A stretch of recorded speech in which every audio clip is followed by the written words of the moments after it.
اکیلی عورت کر بھی کیا سکتی تھی؟ اس کی خوش نصیبی صرف اتنی تھی کہ اسود عورتوں کا دل دادا تھا۔ اس نے اپنے حرم میں 20 عورتیں رکھی ہوئی تھیں۔ اسے تحفے میں بھی نوجوان لڑکیاں ملا کرتی تھیں۔ وہ ہر وقت عورت اور شراب کے نشے میں بدمست رہتا تھا۔ رسول اکرم صلی اللہ علیہ وآلہ وسلم کے بھیجے ہوئے قیس بن حبیرہ چوری چھپے سفر کر کے اور بھیس بدل کر صنعاء پہنچے۔ اسود نے صنعاء کو اپنا دارالحکومت بنا لیا تھا۔ ادھر دور بن یحنس ایک مسلمان سردار کے ہاں خط لے کر پہنچ گئے۔ اس مسلمان سردار نے یہ یقین تو دلایا کہ وہ ایسے چند ایک مسلمان سرداروں کو اکٹھا کر لے گا جنہوں نے دل سے اسود کی اطاعت قبول نہیں کی، لیکن اسود کا تختہ الٹنا ممکن نظر نہیں آتا تھا، کیونکہ وہ صرف بادشاہ ہی نہیں، یمن کے باشندے اسے اپنا نبی مانتے تھے۔ قیس بن حبیرہ ایک ایسے ٹھکانے پر پہنچ گئے جہاں رسول کریم صلی اللہ علیہ وآلہ وسلم کے شیدائی مسلمان موجود تھے۔ ان مسلمانوں نے بھی وہی بات کہی جو مسلمان سردار نے کہی تھی، لیکن ان مسلمانوں نے ایسی کوئی بات نہ کہی کہ وہ اس زمین دوز تحریک میں شامل نہیں ہوں گے۔ انہوں نے پرعزم لہجے میں کہا کہ وہ خفیہ طریقے سے وفادار مسلمانوں کو اکٹھا کر لیں گے۔ ہم اس جھوٹے نبی کو ختم کرنے کے لیے زیادہ انتظار نہیں کر سکتے۔ ایک مسلمان نے کہا، جو وقت گزرتا جا رہا ہے اس کی مقبولیت میں اضافہ ہوتا چلا جا رہا ہے۔ کیا تم لوگ یہ نہیں سوچ سکتے کہ اس شخص کو قتل کر دیا جائے؟ قتل کون کرے گا؟ ایک اور مسلمان نے پوچھا۔ اور اسے کہاں قتل کیا جائے گا؟ وہ محل کے باہر نکلتا ہی نہیں۔ یہ بھی معلوم ہوا ہے کہ محل کے ارد گرد محافظوں کا بہت بڑا سخت پہرا ہوتا ہے۔ کیا ہم میں سے کوئی آدمی ایسا نہیں جو اسلام کے نام پر اپنی جان قربان کر دے؟ قتل کا مشورہ دینے والے مسلمان نے پوچھا۔ اس طرح جان دینے سے کیا حاصل ہے کہ جسے قتل کرنا ہے اس تک پہنچ ہی نہ سکے؟ اس مسلمان نے کہا، بہرحال ہمیں خفیہ طریقے سے یہ تحریک چلانی ہے کہ کم از کم مسلمان بغاوت کے لیے تیار ہو جائیں۔ اسود انسی نے یمن پر قبضہ کر کے پہلا کام یہ کیا تھا کہ ایران کے شاہی اور دیگر اعلیٰ خاندانوں کے جو ایرانی اس کے ہاتھ چڑھ گئے تھے انہیں اس نے مختلف طریقوں سے ذلیل و خوار کر کے رکھ دیا تھا۔ ان کی حالت زر خرید غلاموں سے بدتر کر دی گئی تھی۔ لیکن اسود کی حکومت میں سب سے بڑی کمزوری یہ تھی کہ اس کے پاس نہ کوئی تجربہ کار سالار تھا، نہ کوئی کاروبار حکومت چلانے والا قابل آدمی تھا۔ یہ خطرہ تو وہ ہر وقت محسوس کرتا تھا کہ مسلمان اس پر حملہ کریں گے۔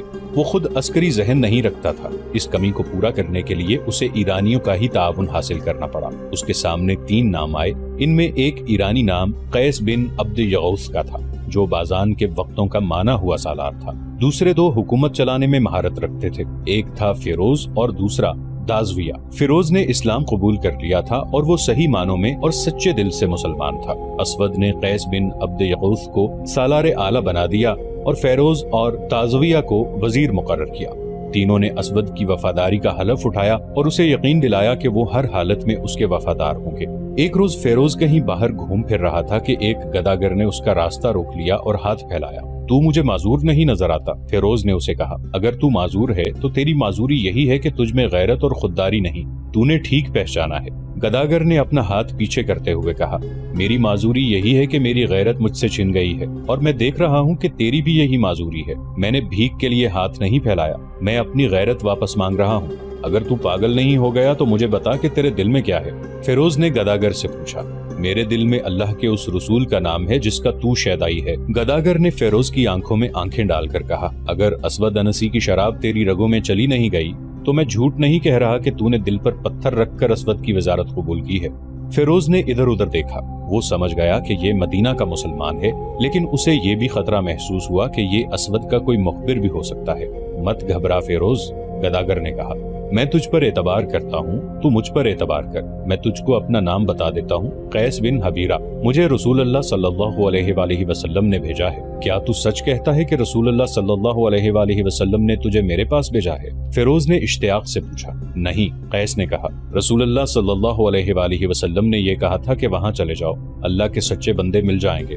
تجھے کس نے کہا ہے کہ میں سچا مسلمان ہوں؟ فیروز نے پوچھا۔ اپنے رسول صلی اللہ علیہ وآلہ وسلم کا نام سن کر رسالت کے شیدائیوں کی آنکھوں میں جو چمک پیدا ہو جاتی ہے وہ میں نے تیری آنکھوں میں دیکھی ہے، قیس نے کہا۔ تیری آنکھوں میں چمک کچھ زیادہ ہی آ گئی ہے۔ فیروز نے قیس سے کہا کہ وہ چلا جائے۔ اس نے قیس کو ایک اور جگہ بتا کر کہا کہ کل سورج غروب ہونے سے پہلے وہ وہاں بیٹھا گداگری کی صدائیں لگاتا رہے۔ اگلی شام فیروز اس جگہ سے گزرا جو اس نے قیس بن حبیرہ کو بتائی تھی۔ فیروز کے اشارے پر قیس گداگروں کے انداز سے اٹھ کر فیروز کے پیچھے پیچھے ہاتھ پھیلا کر چل پڑا۔